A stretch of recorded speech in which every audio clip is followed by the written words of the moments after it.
The NFL is a what have you done for me lately league, and that phrase doesn't apply to just players. It also applies to head coaches and front offices too, and with 32 NFL franchises, the reality is teams are going to be at different stages in pursuit of a Super Bowl. As we know, some NFL teams like the Eagles, Chiefs, Bills, Ravens, and several others too for that matter, will enter the 2025 season with a Super Bowl or bust mentality. And the big thing to remember is teams can still have good seasons without winning the Super Bowl.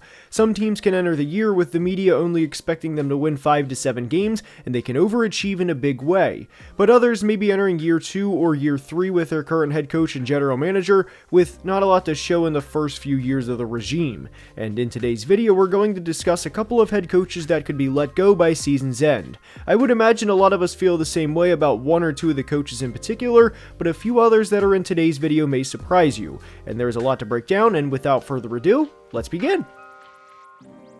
And we are starting today's video with Shane Steichen of the Indianapolis Colts. The Colts had a disappointing 2024 season for several reasons, and quarterback play was a big one. It certainly didn't help the Colts defense wasn't very good either, and that they finished 24th in points allowed per game. They also lost not just 1 or 2 games, but multiple games inexplicably that, in theory, they had no business losing. There were several bad moments for the Colts in 2024, and Anthony Richardson checking himself out of a division game against the Texans was obviously a big one, and so was the Week 17 game against the Giants, in which they allowed 45 points to a team that had not scored 40 points in a game since Week 16 of 2019. In a sense, that was the type of year it was for the Colts. Then you throw in that they lost to the Malik Willis-led Packers in Week 2, in a game where Malik Willis threw the ball just 14 times, while the Packers ran for over 250 yards as an offense, and you get the point. 2024 was a very frustrating year for Indy, and I think there's a misconception that it was frustrating strictly due to Anthony Richardson, but that's simply not the case. And while the Colts have not been good over the past several years, aside from moments here and there, they haven't been bad really aside from 2022 when they went 4-12-1 and had the number 4 pick in the 2023 draft, which they subsequently used on Anthony Richardson. But this franchise has not won a playoff game since all the way back in 2018, which was in the wild card round against the Texans, and in the divisional round, they played the Patrick Mahomes-led Chiefs, and that was Andrew Luck's final game. Now, the biggest thing with the Colts, and why not only Shane Steichen is on the hot seat, but general manager Chris Ballard is too, is due in large part to the gamble they took on Anthony Richardson. Now, the defense has allowed 400 plus points in each of the last 3 years, so obviously that's not good, but heading into the 2023 draft, the Colts, like a lot of other AFC teams, knew they needed a quarterback to be able to compete with the elite of elites in the conference, and I commend them for drafting Anthony Richardson because he was the definition of a high-risk, high-reward player, and everyone likes to make jokes about the AR pick and how could they have possibly taken him and everything else, but the two quarterbacks they had in front of them at the time were Anthony Richardson and Will Levis. The Panthers gave up a truly substantial amount to go get Bryce Young, and the Texans were never going to trade out of CJ Stroud, much less to a division rival so they could go get their quarterback of the future either. And since the 2023 draft, the Colts are 17-17. I like Shane Steichen as a coach and offensive mind. I just think he's been dealt a really tough hand that unfortunately has him on the hot seat as he enters his 3rd season as the head coach of the Colts. And unfortunately for Steichen, if this situation does not work out, then from a sheer franchise standpoint, it makes too much sense to fire both him and Chris Ballard. I would not see a reality where the Colts would keep Steichen and give him another year to figure this out while cutting Chris Ballard loose. Franchises like to operate on the same timeline with a head coach and GM, so not only is Steichen on the hot seat, but Chris Ballard is too. This franchise went all in for a grand slam or strikeout swinging draft pick, and a little over 2 years later, it does not look great. And as for the project quarterback that needed as many reps as possible once he got to the NFL, well, he's thrown 348 passes in 2 years, and Anthony Richardson too is in a now or never year. Brian Daboll of the New York Giants is up, and when you look up the textbook definition of on the hot seat, Brian Daboll's picture comes up, and the same also applies to general manager Joe Schoen as we enter the 2025 regular season. Since the wild card round playoff win over the Vikings, it has been largely downhill for the New York Giants, with a couple of good moments sprinkled in between, and we'll get to those moments in a minute, but the ensuing week after, they lost to the Eagles in the divisional round 38-7, and the immediate next game they played, which would have been week 1 of the 2023 regular season on Sunday night in Week 1 at home against the bitter rival Dallas Cowboys. They lost 40-0, and since the 2023 season has started, the New York Giants are 9-25 as they went 6-11 in 2023 and 3-14 in 2024. And unfortunately for the Giants, within the 3-14 season, they won a pretty meaningless Week 17 game against the Colts, which ultimately cost them drafting Cam Ward number 1 overall. And not that settling on Abdul Carter at number 3 is a bad thing, because obviously when you have a pass rush of Abdul Carter, Dexter Lawrence, Brian Burns, Kayvon Thibodeau, and even Darius Alexander, who they selected in the 3rd round, that's obviously one of the best defensive lines in football, if not the best defensive line. It's a little different than heading into the season with Cam Ward as your starting quarterback versus a trio of Russell Wilson, Jameis Winston, and 2025 first-round pick Jackson Dart. And we'll get more into the Jackson Dart selection in a minute, but one of the biggest reasons the Giants are in the situation they're in today is because of poor drafting in 2022 and 2023. They had 2 top 7 picks in 2022 and had a 2nd round pick in the early 40s in the 2nd round in 2022, and they had 3 selections in the top 75 in 2023, and I would argue maybe one of those selections hit, maybe 2, depending on how you view Wan'Dale Robinson and Kayvon Thibodeau. And I don't think Kayvon Thibodeau is a bad player. I just don't think he's worth a top 5 selection in a class. And the same thing applies to Wan'Dale Robinson, as I don't think he's a bad player, but I would question if he's worth an early to mid 2nd round selection. Evan Neal obviously did not work out, and I'm not going to spend too much time on it other than acknowledging that that 1st round pick did not work out. And in 2023, the Giants needed a receiver desperately in the 1st round, and we've went over this before, but 4 receivers were taken directly before they were on the clock, and they ended up taking corner from Maryland Deonte Banks. I like Deonte Banks as a prospect, but unfortunately it did not work out due to a variety of reasons. Their 2nd round pick in 2023 was John Michael Schmitz, an interior offensive lineman from Minnesota who I thought was going to be a floor-raising player, and ultimately he didn't work out either, or at least hasn't through his first 2 years, and I don't think there's a lot of promise in JMS at this point in time. They traded up from the back half of the 3rd round to the early part of the 3rd round to go get Tennessee receiver Jalen Hyatt, and unfortunately that has not worked out either, as he does not have 40 career receptions in 2 years. The biggest thing with the Giants in the 2022 and 2023 draft is, I would argue, the process was right. Unfortunately, the results didn't follow, and that's how you get a 6-win team in 2023 and ultimately a 3-win team in 2024, is having 3 selections in the top 45 in 2022 not work out, and then your top 3 picks in 2023 not work out either, and that's due in large part the Giants are where they are today. What's kind of a double whammy for the Giants is they're also in a really good division. Philly's been to the Super Bowl in 2 of the 3 seasons Daboll's coached the Giants, and obviously they're coming off of a Super Bowl title. Washington also selected Jaden Daniels in the 2024 draft, and unfortunately for New York, they never had a chance at drafting Jaden Daniels, because once Washington, or anybody for that matter, has their eyes set on a quarterback, they are not going to trade out of that selection. Unless there is some off the wall, we're going to trade you 4 or 5 first round picks, and just a completely unrealistic offer that, you get the point, is not going to happen. So once Washington had their eyes set on Jaden Daniels, it was over. The draft started at 3, and obviously, as we know, New England eventually selected Drake May, another team that was not going to trade out of that selection. Dallas is also a really solid team, and there's a reason that they were the only team from 2021 through 2023 to win 12 games in each season. Kansas City didn't even do that. So for New York to have to fight this continuous uphill battle is not a good recipe for success, especially when you whiff on as many picks as the Giants did between 2022 and 2023. I don't envy the position the Giants are in, and I think this is one of the toughest rebuilds in all of football at the moment, because you know each team in this division is at minimum going to be solid for the future. I don't think there's a reality where any of the Eagles, Commanders, or Cowboys have a 4 or 5 win season 2 or 3 years in a row, especially with the current roster they have.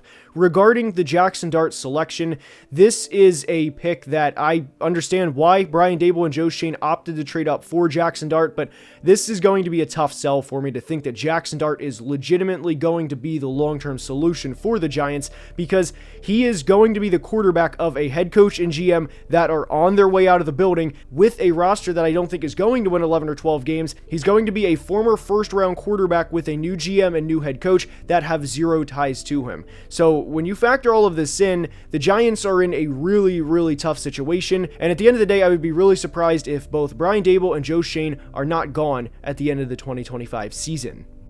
Next up may be a surprising one, but it's Brian Callahan of the Titans. Now, from where the Titans were in Week 18 of the 2024 season to where they are now, I do not think it's an exaggeration to say that they are one of the most improved teams in all of football. One of my favorite free agent signings anyone made pertaining to value was the Titans bringing in guard Kevin Zeitler, who just had a really good year with Detroit, and what I liked about this signing was the representation of good interior offensive line play for a rookie quarterback. Now, I have been open about not liking the Dan Moore Jr. signing, but I do think the Titans have at least 3 good starters along the offensive line entering 2025 in Peter Skoronski, Kevin Zeitler, and J.C. Latham, and 4 if Lloyd Cushenberry comes back healthy. But why Brian Callahan is in today's video is because there's been a ton of uncertainty around the Titans front office over the past few years, and there's been a lot of movement too. John Robinson, of course, was fired during the 2022 season, the previous GM, and I understand why, as he made the A.J. Brown trade among several terrible decisions and had a poor draft record. It happens. But another former previous GM in Ran Carthon was fired in a decision I will never understand, as I thought he did a lot of right things in his short time as the Titans GM. But how this relates to Brian Callahan and his job security is the Titans finished the 2024 season with a 3-14 record, and the reality of the situation is this is still a rebuilding football team. And while I do think the Titans are an improved team from where they were a couple of months ago, I don't think they are going to go 11-6 this year and win a playoff game and really go toe-to-toe with someone in the divisional round, at least not in 2025. Not only that, but one of my biggest gripes with the 2024 Titans was how undisciplined they were. This team committed 132 penalties in 2024, which was tied for second most in the NFL along with the Baltimore Ravens. Now, the Ravens are a bit of an outlier, but I don't think it's a coincidence the Titans had the year they had last year and finished with a 3-14 record, and that the Jets, who led the league in penalties last year, had the number 7 pick in the draft. I don't think the Titans are a disciplined team, and I think that's a direct reflection on coaching. Tennessee had 9 games last year with 60 or more yards in penalties and 4 with 90 or more yards. And if you're giving away that many yards per game in penalties, then you have a lot of problems as a football team. Another fear I have is that the Titans finish this year 6-11 or even 7-10, which in theory would be an improvement from where they were entering the 2025 season. But ultimately, that would leave Brian Callahan with a 9-25 or 10-24 record through 2 years as the team's head coach. And with how impatient we've seen owner Amy Adams Strunk over the past few years, I'd be really surprised if the Titans opted to keep Brian Callahan around, especially if they're as undisciplined as they were last year, and especially if the results aren't there. I liked Cam Ward a lot as a prospect, and I legitimately think he can be a franchise quarterback, but I do not think it is exaggeration to say that if the Titans do not look like a completely different team in 2025 than how they looked in Callahan's first year, he could be shown the door. I do think this job would be decently attractive too, as you're in a good location with what should be a solid roster in place, as they'll have guys like Cam Ward, Jeffrey Simmons, hopefully Tavondre Sweat, and a solid offensive line to build around too. But for a coach that just finished 3-14 and had an incredibly undisciplined football team with an owner who is clearly not afraid to make changes, I do think it's fair to say that Brian Callahan's seat is a bit warmer than you may think. Jonathan Gannon of the Arizona Cardinals is up, and this may sound pretty surprising, at least initially, because he's definitely not a guy you think that could be on the hot seat entering the 2025 season, but I think he could be let go by the end of the 2025 season for a couple of reasons. Before we dive into those reasons, I do want to say that I really do like what the Cardinals are doing. In the sense of building their football team the right way, I really think the process has been right since Gannon and Monty Ozenfor took over a couple of years ago. They drafted Paris Johnson with their first round pick, and they also acquired another another first-round pick in 2024, and they selected Marvin Harrison Jr., who I do think will be a good player, and he still had nearly 900 yards in his rookie season. So despite what you may hear or read on social media, Harrison Jr. had a fine rookie season, and they also selected Darius Robinson with their other first-round pick in 2024, and that is an entirely different discussion because he missed some time due to injury and then he had a personal incident. So I'm willing to give Darius Robinson a chance in 2025 because I still think he can be a solid football player. They also drafted corner Max Melton, and in 2025 their first-round pick was Walter Nolan, and their second-round pick was corner Will Johnson, both of whom I believe will be good players. Now, the uncertainty for the Cardinals to me relies around quarterback Kyler Murray. There's times where Kyler will absolutely light it up, and I go back to last year earlier in the year when they played the Rams. Kyler was on fire, and the Cardinals looked like not just a playoff team that would maybe lose in the wild card round and sputter out a week after week 18 and that their season would be over. They looked like a team that would be a very difficult team to beat in the playoffs and a team that could legitimately go to the NFC Championship game. The Cardinals were 6-4 entering their Week 11 bye, and they were on a 4-game win streak entering that bye. They beat the Bears and Jets by 20-plus points each in the weeks leading up to the Week 11 bye, and the Cardinals entered the Week 11 bye knowing they were playing Seattle in 2 of the first 3 games in Weeks 12 and Weeks 14, and could have said to themselves, hey, if we beat the Seahawks in Weeks 12 and 14, we're going to have 8 wins and at worst be 8-5 through 13 games, and there's a very real chance that we can steal the NFC West despite nobody thinking we could prior to the season starting. Unfortunately, it didn't work out like that, and they put up 6 points in their first game off the bye as Seattle beat them 16-6. They then blew a game in Minnesota that they should have won by really every metric, and then they lost to Seattle the following week, and they went from 6-4 to 6-7 really at the snap of a finger. The Rams, despite how good they finished the season and how good they looked in the wildcard round of the playoffs against the Vikings, were not that team earlier in the year because they had a lot of injuries themselves that they eventually overcame, and they eventually became division champions and won a playoff game and nearly beat the Eagles at the Link in the divisional round of the playoffs. My biggest worry with the Cardinals, and ultimately Jonathan Gannon's job's sake, is not having enough to finish 9-8 or 10-7 or 11-6 and get to the postseason, and I think there's a very real reality because of how good the NFC West is that the Cardinals are the odd team out, which is unfortunate because I would argue that Jonathan Gannon and Monty Ozenfort, since taking over back in 2023, have done everything right from a process standpoint. Now, do I think Jonathan Gannon is going to get fired at the end of the 2025 season? Not necessarily, but I do think there is a very real scenario where the Cardinals are the odd team out and that they finished the 25 season with an 8-9 record, and at that point, Jonathan Gannon would have a 20-31 record in his first 3 years with the Cardinals, and I do also want to point out that 2023 was never fair for Gannon and the Cardinals because Kyler tore his ACL so late in the 2022 season that he missed the first 9 games of 2023. But 2024 was a year where they started out 6-4, and they had the NFC West directly in front of them, and unfortunately they choked. They blew the first 3 games coming out of the bye, and they went from 6-4 to 6-7, and that left their playoff chances in the dust. I like what Monty Ozenfort and Jonathan Gannon are building, and I hope they get to finish out what they've started, because I really do believe the Cardinals are doing everything the right way. I just don't know how much I believe in Kyler Murray leading this team when he's such an inconsistent player week in and week out. Depending how Bryce Young plays in 2025, Dave Canales could absolutely be in today's video too, and the same applies to Mike McDaniel with the Dolphins. I hope you enjoyed today's video, and please comment who you think is on the hot seat entering 2025, as well as like the video if you enjoyed, as it helps the YouTube algorithm tremendously. Until next time, please be safe and have a great day. Love you guys.